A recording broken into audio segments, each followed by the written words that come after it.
My name is Mary, and I shall be your guide today through our tour of Universal Studios and our grand history.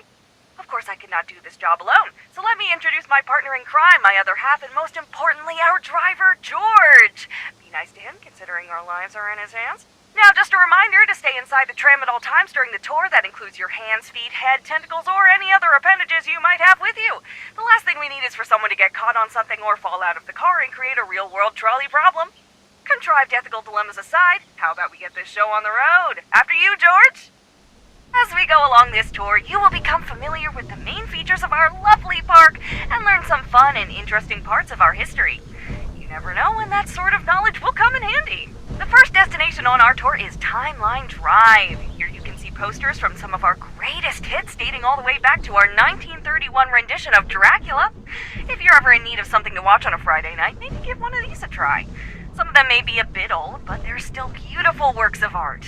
Get some friends together and maybe try the original version of The Mummy or Creature of the Black Lagoon. You'll get a kick out of them. The films Universal Studios is better known for in our day and age start in the later half of the 1900s. Many of you have probably heard of the classic thriller Jaws from 1975, or one of my favorites, the 1982 movie E.T. If you didn't know, E.T. stands for extraterrestrial, meaning something that came to us from beyond our planet Earth. Over on our right, these large structures are the studio's production buildings. This is where the magic happens, where everyone comes together to make the movies that we love. It takes a huge number of people to make a film, though, especially today when there are so many special effects. Of course, we need actors, but we also need writers to make the script, directors to make sure that the actors and everyone else make the best artistic choices, and producers to keep everyone on schedule. Of course, none of that would be possible without our carpenters, gaffers, lighting crew, camera people, CGI teams, makeup artists, electricians, pyrotechnicians. Honestly, if you can think of a job, chances are someone with that job has worked on at least one movie with us here, or at least for a little while. You're now entering the New York section.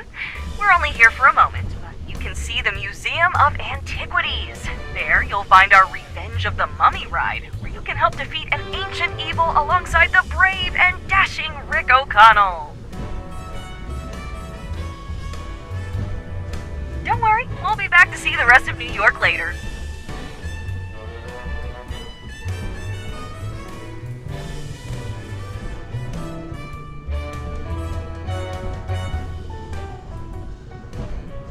Now I welcome you to the Golden Gate City, San Francisco. This hilly town is famous for its tram system and infamous for its earthquakes. Most earthquakes are caused when two tectonic plates grind against each other and suddenly shift. The entire planet is covered in these plates, and the places where they meet are called fault lines. Wouldn't you know it, most of California, San Francisco included, lies on a fault line, so you can expect a lot of earthquakes in this area. Speaking of which, I want to show you a little demonstration on how we make earthquakes in the movies. This set was built in the 1980s with the tracks dug right into the floor. When they were done with that movie, though, the guys in charge thought, earthquakes are pretty common in movies, so let's just keep this one. Now all they need to do is redecorate the scene whenever they want a different earthquake location. Let's see it in action.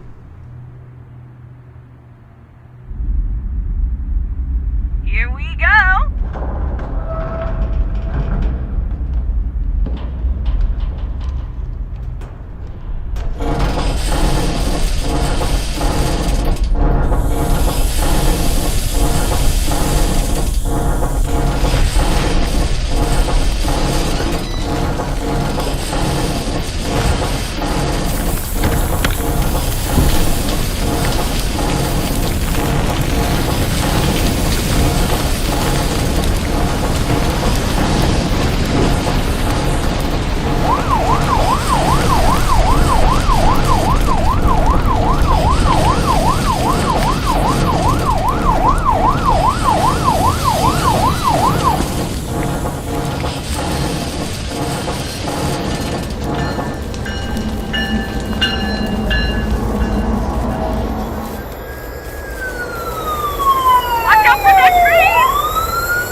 subway station with every take. And look, everything is automated and on tracks, so the scene can be reset and ready to go again within just 15 seconds. We don't actually film in there too often, but it seems some use and makes for a fun demo like that. Anyhow, welcome back to the Big Apple. This grand old town has history and culture everywhere, provided you can overlook the Yorkshire Terrier-sized rats, and is a massive hub of the arts. The famous street Broadway is home to some of the best and most popular theater performances in the world, but you can find beautiful, rich work all over town. The city is like an incubator for the arts, a place where some of our country's greatest works are born, including a bunch of movies. Not everything is filmed in California after all. Passing on our left, we see the building where the ride based on Steven Spielberg's famous film E.T. runs. If you haven't yet, you should give it a whirl. Now that's something to phone home about.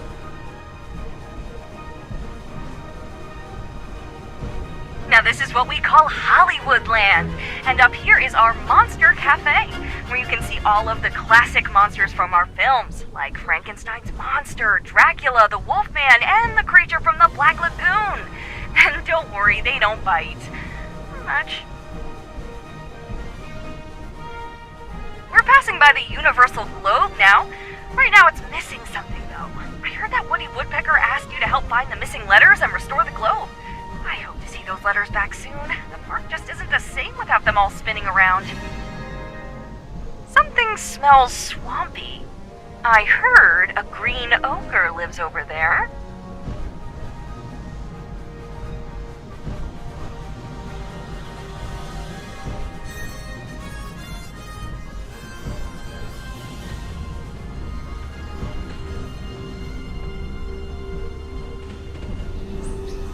Let's all just take a moment to appreciate the beautiful sounds of nature.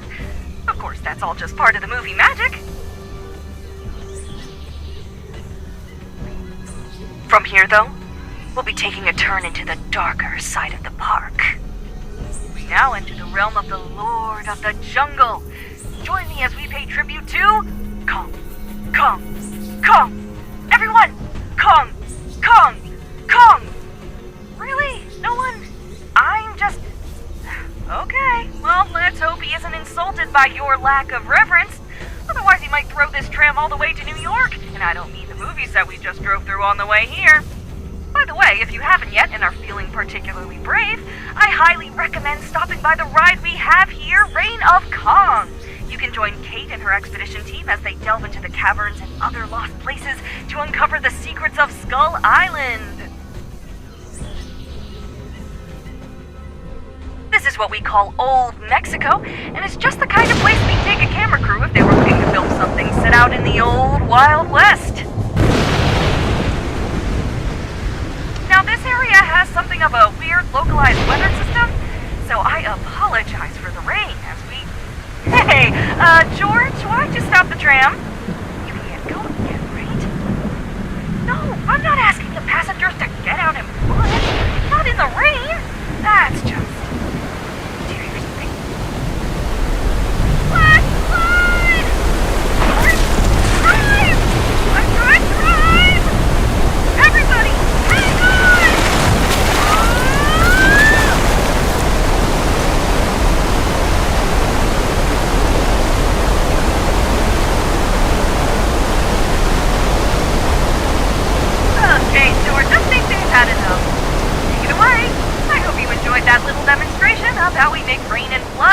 on set. We pump in thousands of gallons of recycled water from tanks at the top of the hill for every one of those. If you were lucky, you might have also noticed the hidden pipes and sprinklers that are set into the roofs, trees, and telephone poles of the set, creating that lovely rain effect. But enough of the Wild West. Cowboys are fun and all that. What's the wildest thing you can think of that we might have here? Dinosaurs! On to Jurassic World! Up ahead, you can see a pair of magnificent brachiosauruses relaxing at the edge of the lake. Quite jaw-dropping, aren't they? In a moment, we'll have a member of the staff join us to talk about what it's like to work with dinosaurs and how they keep things going here. Wait a minute, this isn't Paddock 5. There's a 5 on the gate. Might have taken a wrong turn somewhere. All this equipment is abandoned. Just a reminder, folks, to please keep keep your hands and feet inside the vehicle at all times. Whew. Don't worry, everything is fine. Seems we got a little too close for that Ankylosaurus' comfort.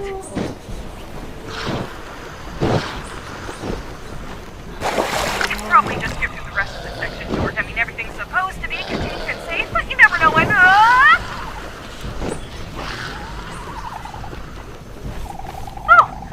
Oh my, I hope that wasn't poison this time. We lost our last tour group and one of those things got a little spooked and sprayed us. I mean, I don't feel like I'm about to keel over and pass out, but, well, maybe everyone should take a quick shower once we're done with the tour, just in case.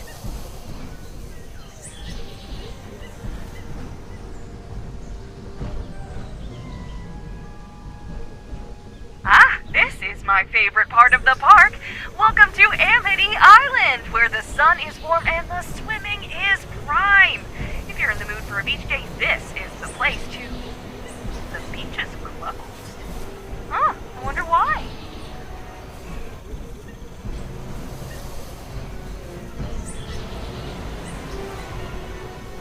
George! George, get us out of here! Go, go, go, go, go, go, go! Is the tour group just cursed or something? I don't know how much more of this my nerves can take. Oh, where is Police Chief Brody when you need him? Well, if you don't mind the giant killer shark, you're all more than welcome to come back and enjoy the Jaws ride at Amity Island, where it's always the 4th of July. Oh, my heart. Seriously, George, I'm starting to think it's time we quit this game. I mean, you saw what happened last week when the Velociraptors got Charlie. Now we're being charged by sharks and sprayed repeatedly by poisonous frilled dinosaurs. Well, I know it's otherwise a pretty good gig, but you don't think they'll feed us to the Velociraptors if we do, right?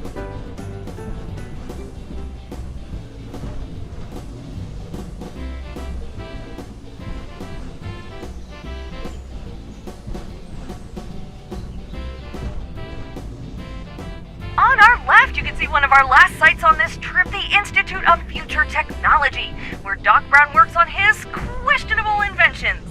There you can find his famous time-traveling machine, and I believe he's even letting people take rides through time in a new one, too.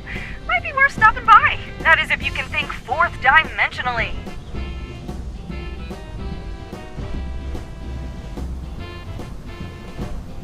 Speaking of time travel, we're going to go back in time to 1955 to the famous Hill Valley Square.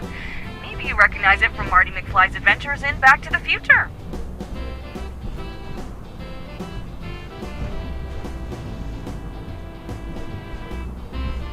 Oh look! There's Doc on the top of Hill Valley City Hall. What's he doing up there? Another one of his harebrained experiments?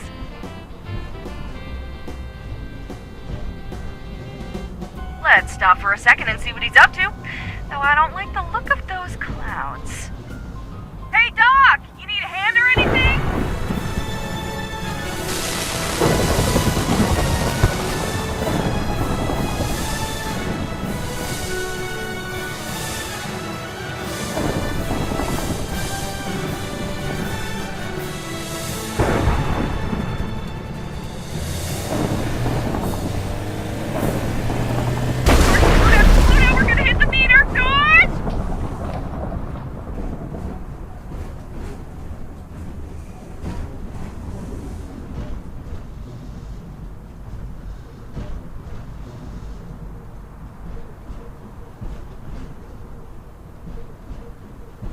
Look, George, you know I like it when you get my heart racing, but maybe leave the stunt driving to the professionals, okay?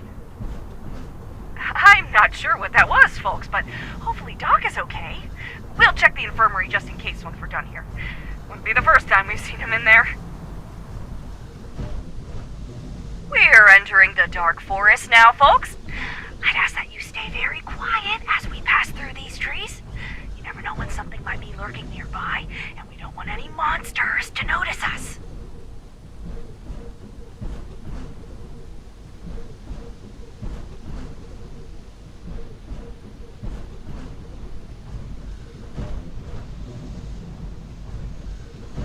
And here is our last stop on the trip, Little Europe and the Court of Miracles.